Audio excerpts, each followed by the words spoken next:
amaro chu heng zong zong zinga hian karil ruwa lang ber chu politics a kan hlo cham na kan van duai phot na te hian pathian mela ti bal turani lo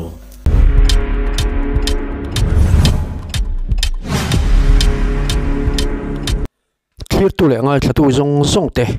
in zawain chipai ka buk chewa du sang sang ber kalan buk cheu ani ole tu tuma chuan dampabial by electiona atlak nuwa puwanal sailo tu soi masaber ngai thlak na kan nei do na pu sailo hian engma chuan lam tur aum lowa a chan bul ber chu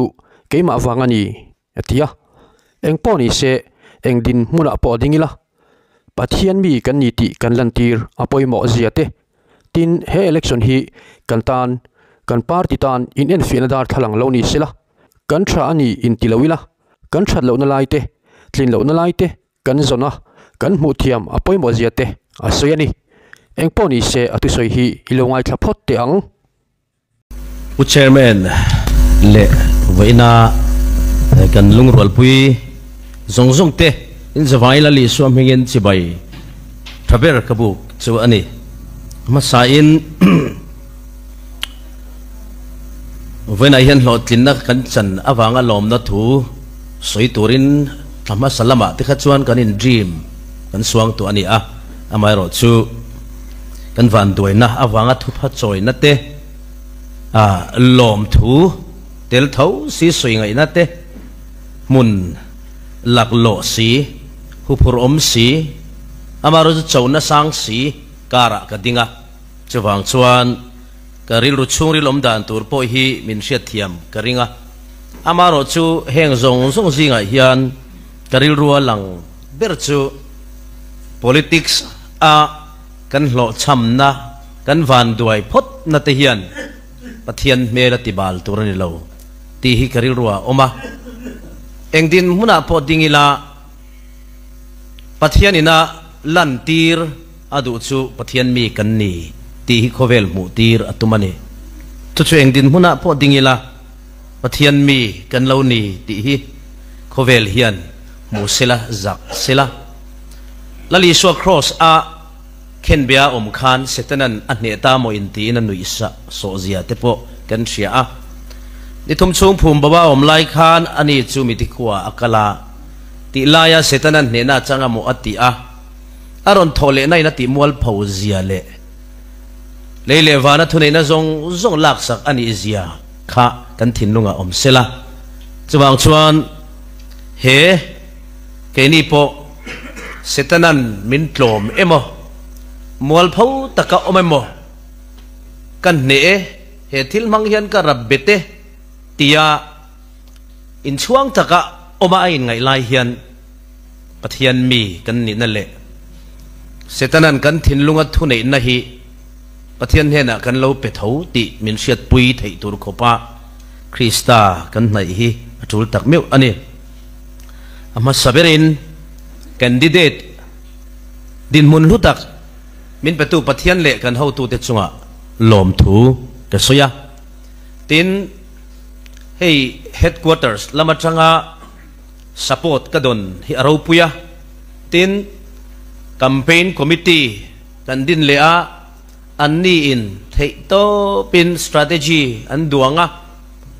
chakpui nge nge min tuma duang anni ti hi kapoma ama ero chu kan chak lowa chulaya ero chuan akai kuang ti borvel han chuia hanin ko ton kuala han ti viau angai po in ka selowa apoi mo chu tuna katlak na kan van doi na mang hian he kan van doi na hidar thalanga kan party in mang maila chuti mang chuan strategy thar kan play angai ani ti kan duang thiam mai tura po ngayang pathian hian chum ni kan party tan hian min man na chin hi om venin ka sia a chum khat na chu sarkar kan siam theina tura athi tle tir tu te zinga man ro pakhata mitam tak man ruwa aman zinga pakhata khan ZPM general election 23 khan min ron mang ve a chuan kan thei to pin zai le zai lovin kan campaign ve a kan rin lo devin ni main MLA som ni pasari nein kan tling ta a ti chuan atlazinga katel lawa ti chuan tuna hian by election alo om le a bialin van do na kan to alaya ka handing le a beisena sang tak nein kan vote tlin na turata na kan lo in beisei po asang amaro chu alle linga vutui thorbelan tiang main min le thal lau maya helaya hian atuar tu mani maila atuar tu bermani maila he keima chunga thil thleng manghian kan party hi pathianin dar thalangain ennon le turin minti ni te po asiat na kanaya kumthum hun kan lanaya kumni chau kan lamanga chuwang chuanin kan nung tol na emo mi pui ngai zon kan lo tok to lo na ni om angalang te emo mi puya enge biset pma rin na tlak chet chan ti te thlengin le thil sang sang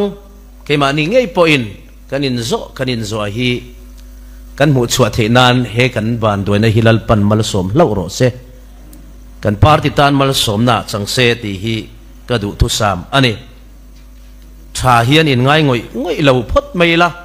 pathianin zirtir min tum mangin kan in muchuak pe ani a chapau lova kan in phan hiam ngam ani chuan pathiani hian chance min pe emang ti hi kapom tlat ani engponi sela atop beratan chuan kan van doi chana hian tu ma ka mo pu lova ke ma hi ka in mo pu bera ka thiam lawani ti hi party in min pom puya min ngai dam tel ngal turin ka ngen choni achan chu silai ka zirma ral dau tura in tirang deu kania silai ka po thiam ma police emo army lak tir samme kol chan tir chau silai thia som le dara handa han ka takngial po la zirtir man lo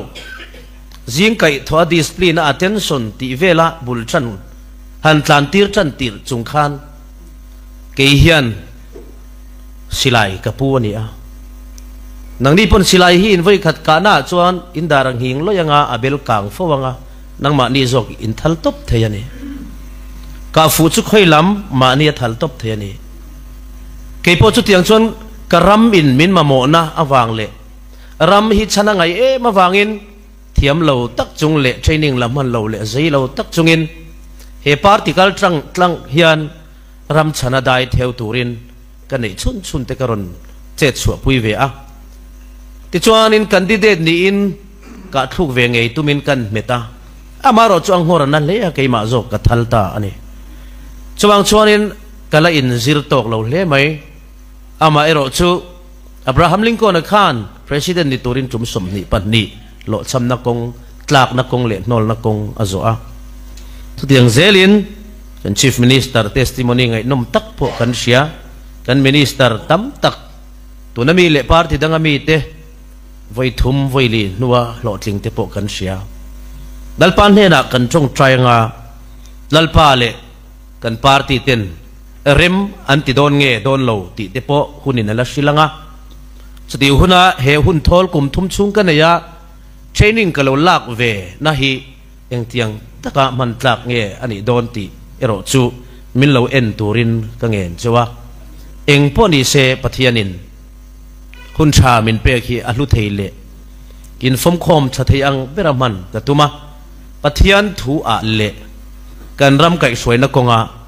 a thei anga hloka mang turin he kum thum chung om hi chol lovin training lak nan ka mang don ani kadu ber ero chu kan party policy number 1 na ram ro rel na pathian lal ram adin the na turata na ziak tu party kan ni hi ataka chantir turin party mi pui zong zong te ka ngen chewa tu tiang chein party dang zong zong te po in pathian minga party kan din le kan party din chana pathian tel lova dingam lo party kan ni cheu na angin ram siam tha a heram hi lali suwa Krista rorel pui sarkar ramalo ni the nan kan zavain chan iratang pathianin malsom chero se kalome ole khati izong khania kan chen khovela hi chuanin in enfia kalsan ngai kalsana in siam thanga ma piang te hi mi fing an ni thina politics a po hian hei hi apoimo em in karinga in enfia ngai nia in hrelote an tlak dup no khovela nia in chirin omzia nei laya in chirlote an tlak na hunani mol le lama tha nia kan hriat hi le lama alo thalo fowa siam re malo ngai fo thinani ti kha kan soi vele lokange ole khati zong kha tun chu mata na kan ti thei chu lo ni le ta thlir tu le ngai thatu zong ten khongai takin comment section lama in mudan le ngai dan te min lo ta lan sak le clear tur chewin in khoi na karon nge ne like comment le share te tin mila subscribe lo te pon milo subscribe cheu tur chewin in khongai na karon ngen tak meu ani